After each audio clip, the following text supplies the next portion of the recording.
C'est dans une atmosphère solennelle que les représentants des comités nationaux olympiques de la zone 2 se sont réunis ce mardi 25 février 2025 à Bamako. Notre rencontre de ce jour veut rendre compte de ce qui a été réalisé. Elle est aussi la réaffirmation de notre volonté commune d'aller de l'avant. Un moment clé pour le sport ouest africain avec un enjeu de taille. L'élection du président pour le mandat 2025-2028.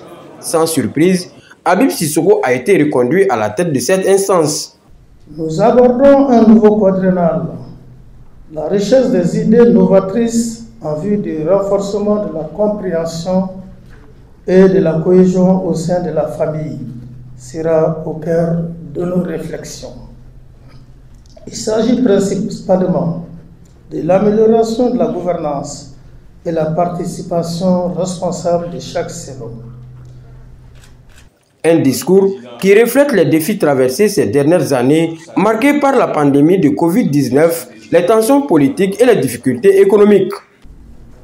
Face à ces défis qui ont impacté la réalisation de nos objectifs, et malgré eux, notre stratégie a consisté à agir ensemble. Mais au-delà du bilan, c'est l'avenir qui était au centre des discussions. Au cours du nouveau quadriennal 2025-2028, le bureau rentrant doit garder la double ambition de montrer qu'il est important de préserver la stabilité de la zone et qu'il est essentiel de nous transformer en acteurs de la réflexion stratégique pour le devenir de notre zone. Habib Sissoko a dévoilé une feuille de route articulée autour de 3 axes majeurs.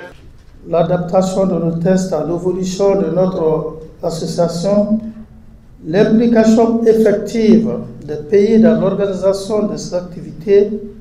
Ainsi, chaque pays membre doit organiser une activité au courant du quadriennal 2025-2028.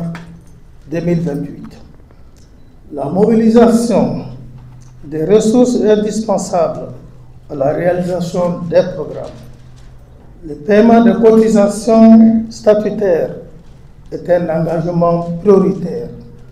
Il vient conforter les subventions de l'ACNOA et de l'État du Mali dans le cadre de l'accord de siège. Autre point clé abordé lors de cette assemblée, la place de la zone 2 au sein de l'ACNOA. Il me plaît de recommander chaleureusement le soutien unanime et l'implication résolue de tous les sénateurs de notre zone aux candidatures de Mme Philomena Forte et de M. Sedna Omar Diagne. Un engagement fort pour respecter l'influence de la zone 2 dans la gouvernance du sport africain. Je suis convaincu que la qualité des responsables ici réunis et l'engagement d'aller de l'avant de votre organisation sont des gages de la réussite de vos travaux. Modibo Traoré a insisté sur les engagements pris par l'État malien pour soutenir les initiatives sportives dans la région, tout en rappelant des efforts déjà consentis. Mon pays en ce qui le concerne ne cessera jamais de soutenir vos efforts et je suis heureux de vous annoncer que le secrétariat exécutif de la zone 2, que vous avez d'ailleurs visité hier, retrouvera très bientôt un siège rénové avec des équipements qui assurent une fonctionnalité et un confort. C'est le témoignage de notre engagement à booster les performances en créant les conditions d'un cadre idéal de travail et de pratique du sport. Une annonce qui vient renforcer la volonté commune d'accompagner le sport africain vers de nouveaux sommets. Je vous exhorte à tracer des pistes et à adopter des programmes dont l'impact sera visible très prochainement dans l'évolution de la pratique du sport dans notre zone et les résultats sur le plan continental. Le bureau et les membres de la zone 2 manifestent leur reconnaissance et leur gratitude à l'État du Mali pour la mise à la disposition du secrétariat de la zone d'un cadre rénové offrant des conditions idéales de travail. Avec cette nouvelle mandature, Habib Sissoko et son équipe entendent consolider les acquis et ouvrir de nouvelles perspectives pour le sport ouest africain. Un défi de taille, mais que le président semble prêt à relever avec détermination.